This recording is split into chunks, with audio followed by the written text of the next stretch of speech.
আসসালামু আলাইকুম। বাজারে সোয়াবিন তেল নেই। সোয়াবিন তেলের হাহাকার। আপনি যদি কয়েকটি দোকান খুঁজেন, হয়তো এক দোকানে পাবেন, তাও আবার খোলা তেল।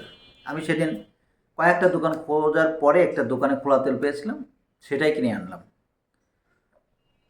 চারিদিকে শোনা যাচ্ছে সোয়াবিন তেল মার্কেটে পাওয়া যাচ্ছে না, যারা সরবরাহ করেন তারা দিচ্ছেন না।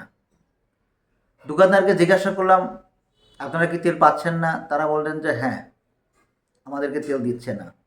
নিশ্চয়ই আপনারা জানেন যে বাংলাদেশে কারা এই সোয়াবিন তেল সাপ্লাই করে। ফ্রেশ, তীর, রূপচাঁদা, আরও অনেকেই আছেন।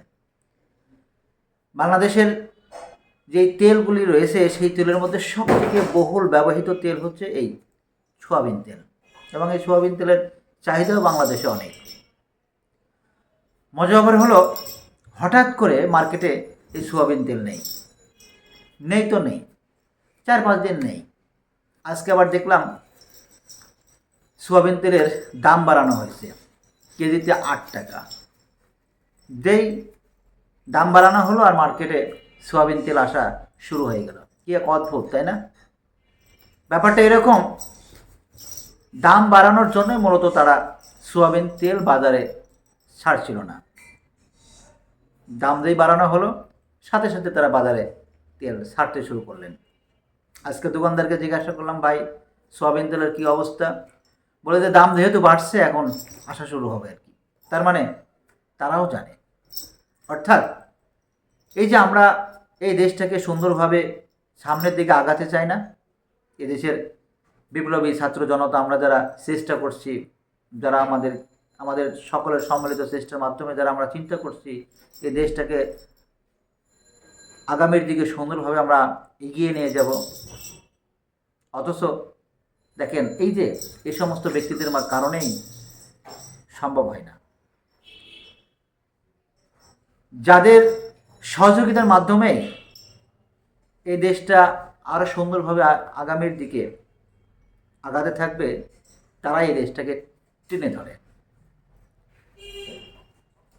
মানলাম যে মার্কেটে সোয়াবিন তেল নেই, তাহলে কি দাম বাড়ার সাথে সাথে কি সোয়াবিন তেল পাওয়া যায়, বা সোয়াবিন তেলের কি বাজার আসতে শুরু করে?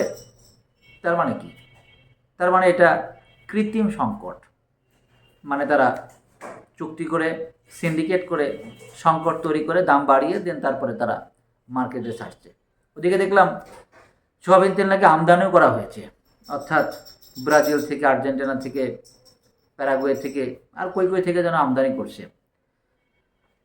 আমি জানি না, এই আমদানি করছে একদিকে, অন্যদিকে দাম বাড়ানো হয়েছে। মানে এটার আসলে আমি কম্বিনেশন বুঝতে পারছি না।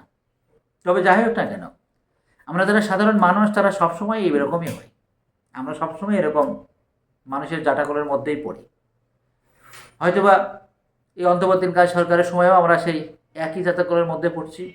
আমাদের যেই উপদেষ্টা এসেছেন সেই উপদেষ্টাকে নিয়ে তো আমাদের নানা সমালোচনা রয়েছে। এদেশের প্রায় 90% মানুষ সেই উপদেষ্টাকে চান না, তবুও সে উপদেষ্টা রয়ে গিয়েছেন। এটাই বর্তমান বাংলাদেশ।